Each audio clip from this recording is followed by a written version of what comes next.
തമിഴ്നാട് മുഖ്യമന്ത്രിയായി വിജയ് സത്യപ്രതിജ്ഞ ചെയ്യുമോ എന്ന ചോദ്യത്തിന് ഇന്ന് ഉത്തരമായേക്കും. ഭൂരിപക്ഷം തെളിയിക്കാൻ ആവശ്യമായ 118 MLA-മാരുടെ പിന്തുണ ഉറപ്പാക്കാനുള്ള തീവ്ര ശ്രമത്തിലാണ് തമിഴക വെട്രിക്കഴകം. തമിഴ്നാട്ടിൽ സർക്കാർ രൂപീകരിക്കാൻ DMKയും AIADMKയും ശ്രമിച്ചാൽ പാർട്ടിയിലെ എല്ലാ MLA-മാരും രാജിവെക്കുമെന്ന് നടൻ വിജയുടെ തമിഴക വെട്രിക്കഴകം മുന്നറിയിപ്പ് നൽകിയതായി റിപ്പോർട്ട്. ദ്രാവിഡ പാർട്ടികൾ സർക്കാർ രൂപീകരിക്കാൻ ശ്രമിക്കുമെന്ന വാർത്തകൾക്ക് പിന്നാലെയാണിത്. ജനങ്ങളുടെ വോട്ട് നേടിയ പാർട്ടിയെ ഒഴിവാക്കി സംസ്ഥാനത്ത് സർക്കാർ രൂപീകരിക്കാൻ ഇരു പാർട്ടികളും ഒത്തുകളിക്കുന്നതായി TVK സംശയിക്കുന്നുണ്ട്. 108 സീറ്റുകൾ നേടിയ TVK ഏറ്റവും വലിയ ഒറ്റകക്ഷിയായതിനാൽ സർക്കാർ രൂപീകരിക്കാൻ ഗവർണറെ ക്ഷണിക്കണമെന്നും TVK വാദിച്ചു. എന്നാൽ ഗവർണർ അർലേക്ക് വിജയ് സർക്കാർ രൂപീകരിക്കാനുള്ള അനുമതി നിഷേധിച്ചു.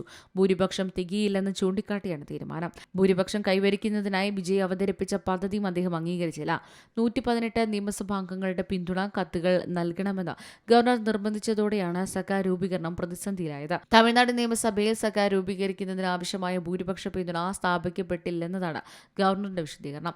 ഭൂരിപക്ഷം നേടാൻ TVKയ്ക്ക് ഇനി 10 സീറ്റുകൾ കൂടി ആവശ്യമുണ്ട്. 3 പാർട്ടികളുടെ യോഗങ്ങളിലാണ് വിജയുടെ പ്രതീക്ഷ.